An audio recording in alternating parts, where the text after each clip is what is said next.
You thought Sunday was the end of massive penalties in NASCAR? Well, today, for the second time in 2022, NASCAR has hit a team with an L2 penalty. You may be wondering, what is an L2 penalty and why is this important?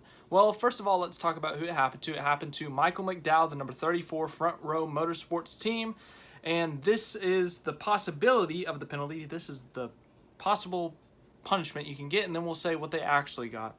So a possible option for an L2 infraction includes a deduction of 75 to 120 points, playoff point deduction of 10 to 25 points, suspension of 1 or 2 crew members for 4 to 6 races, fines of $100,000 to $250,000.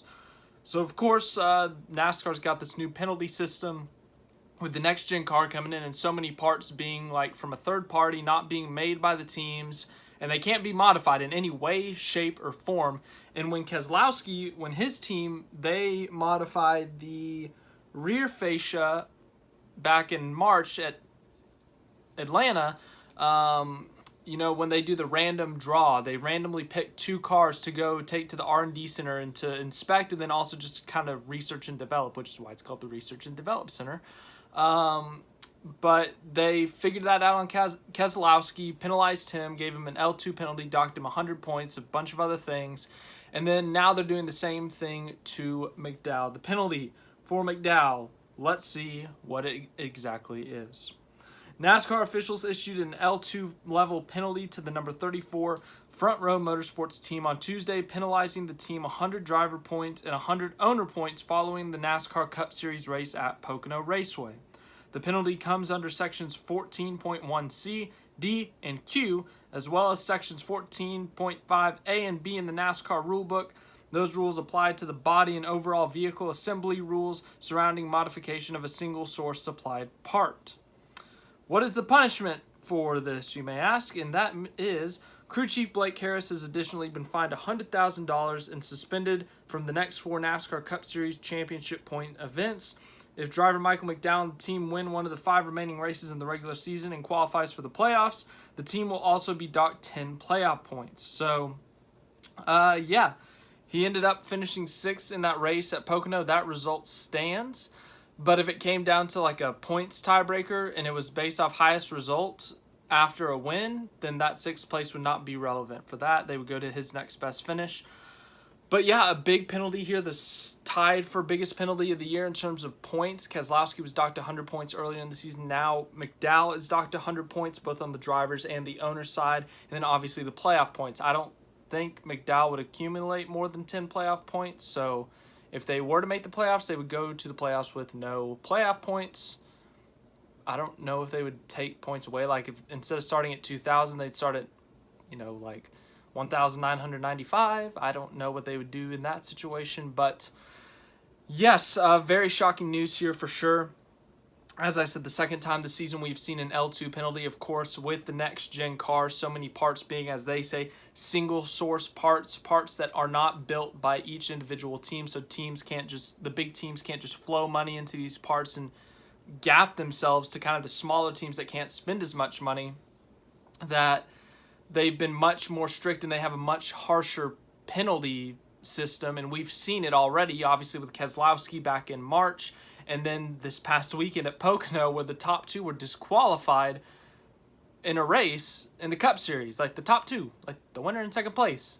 I still can't believe that happened, but it did. So NASCAR's been much more strict, and they are not screwing around when it comes to this. We've seen penalties in the past, things that are illegal.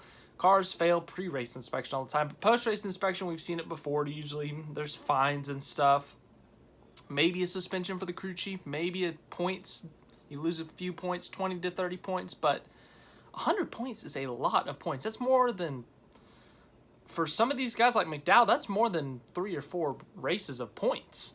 McDowell wasn't going to point his way into the playoffs. He was in a must-win situation, but they've been having a very impressive season. They've run very well, have been in the top 10 at different types of racetracks, including this week at Pocono. They've looked really good. And a top 20 in points for them, even if they didn't win and make the playoffs, a top 20 in points for Front Row and the 34 car, Michael McDowell, that is a great season for them. Obviously, last year, they made the playoffs with that win at Daytona. But in the points, I think they were like 23rd or something around there. But McDowell has been great this year. The 34 team has been great this year. I don't know if it's because they've been doing it all illegally, apparently, but now they dropped to 26th in the points, so that is going to hurt them, but they're still in a must-win in the playoffs. But this is a big deal just because it's, once again, it's NASCAR sending a message saying, don't mess around with us. We will penalize you if you break the rules, and we're not going to be nice about it. You're not going to get a warning. Like, get your stuff together, because if we randomly pick you after the race, prepare to be harshly penalized if you break the rules. The other car was Ricky Stenhouse Jr. that was randomly selected, and he was fine. No penalties there.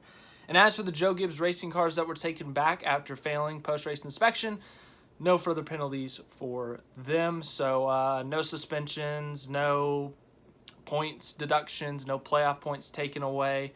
They seem like they're going to be okay, like in terms of further problems, further penalties. But Michael McDowell, 34 team, they did not specify which part was against the rules, but clearly NASCAR did not want it messed with. But once again, I mean, NASCAR, they've been serious about it this year. They do not want you messing with these single source parts. They do not want you messing with the car where it does not need to be messed with, whether it's adding something or even modifying it. Like, some parts of the car are not allowed to be touched. And it's like I was saying earlier, with the money, you know, the bigger teams have more money, like Gibbs and Hendrick, and they just pour money into the building the cars and just making the cars, giving them such an advantage. Then they get the top drivers, and it's just such a gap to some of the midfield and, you know, back marker teams. But this year, we've seen so many different cars up front because of some of the next-gen car. There's been more parity. There's been more race winners. There's been more teams and drivers up front than we normally see because, you know, some of these parts you can't mess with or you'll get, you know, kicked out of the race. And because of that, you know, we've seen other teams up there. So we've seen Eric Jones has been at the front for some of these races at tracks we would not expect him to in the past for Petty GMS. We've seen McDowell in the top 10 more than ever. We have seen 2311 make a step forward. We've seen Trackhouse Racing make a huge step. They've got 3 wins this year.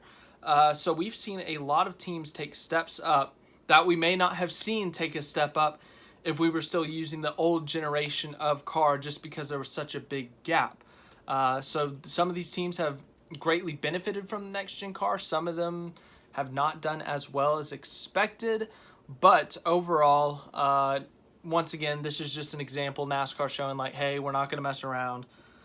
We will mess with you. We will penalize you. But, yeah, Michael McDowell, front row, hit with a big penalty here. You know, crew chief's going to be gone. They're still in a must-win despite the points penalty. So it'll be interesting to see if there are any more penalties like that this year. But surely there will be in the future, I'm sure. Something goes the wrong way, or, you know, you put too much tape under the wrap like Joe Gibbs Racing did. So yeah, anyways, thanks for watching this video.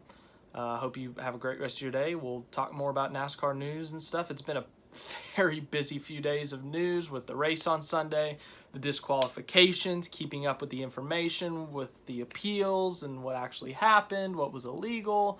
You know, the news this morning that Kvyat's coming to NASCAR. I mean, there's just been so much going on in the NASCAR world. I feel like it's going to chill down the next couple days, but tomorrow Kyle Busch might just say, screw it, I'm going to leave JGR. So you never know, but I'm sure we'll talk about that at some point. But thanks for watching. Hope you had a great day. Another 2-day video. What a crazy week.